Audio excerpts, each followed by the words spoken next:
Hello everyone, ఈరోజు ఇంకొక beautiful chess ట్రాప్తో మీ ముందుకు వచ్చానండి. ఫస్ట్ మన కింగ్ ముందున్న పాన్ని 2 స్టెప్స్ ఇలా వేస్తాము. అపోనెంట్ కూడా తన కింగ్ ముందున్న పాన్ని 2 స్టెప్స్ ఇలా వేస్తారు. మనం నైట్ని ఈ పొజిషన్లో ఉంచుతాము. తను కూడా తన పాన్ని డిఫెండ్ చేయడానికి ఈ పొజిషన్లో ఉంచుతారు. నెక్స్ట్ మనం ఇంకో నైట్ని కూడా ఓపెన్ చేస్తాము. నెక్స్ట్ తను ఈ పాన్ని ఈ విధంగా మూవ్ చేస్తారు. సో తన ప్లాన్ ఏంటంటే బిషప్ని పొజిషన్లో తీసుకొని క్యాజింగ్ చేసుకొని కింగ్ సైడ్ సేఫ్గా పెట్టుకోవడానికి. నెక్స్ట్ ఇప్పుడు మనం వేసే మూవ్ అండి, పాన్ని 2 స్టెప్స్ ఇలా వేస్తాము. సో తన పాన్తో మన పాన్ని తీసాక మనము మన నైట్ని కాపాడుకోవడానికి నైట్ని ఈ పొజిషన్లో ఉంచుతాము. నెక్స్ట్ ఈ పొజిషన్లో తను బిషప్ని ఈ పొజిషన్లో ఉంచుతారు, ఈ డయాగ్రామ్లో ఉంచుతారు. నెక్స్ట్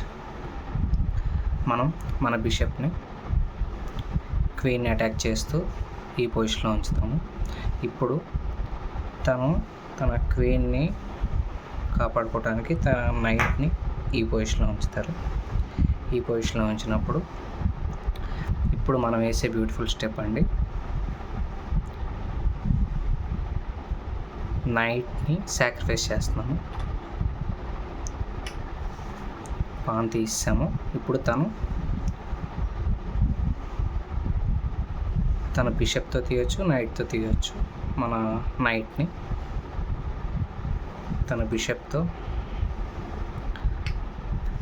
మన నైట్ని క్యాప్చర్ చేశాక మనము ఇప్పుడు వేసే బ్యూటిఫుల్ స్టెప్ అండి, మన క్వీన్ని సాక్రిఫైస్ చేస్తున్నాము.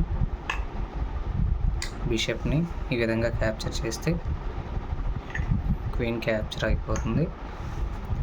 అపోనెంట్ వేసే స్టెప్ తనకి ఇంకా 2 స్టెప్స్తో తన గేమ్ అయిపోతుందండి. చూడండి, బ్యూటిఫుల్ 2 మూవ్స్. ఇప్పుడు మన నైట్తో చెక్ చెప్తాము. ఇప్పుడు కింగ్కు ఉన్న ఒకే ఒక మూవ్ ఈ మూవ్ అండి. ఇప్పుడు మన బిషప్తో చెక్ పెడతాము and it is an excellent checkmate అండి. ఈ వేరియేషన్ ట్రై చేయండి.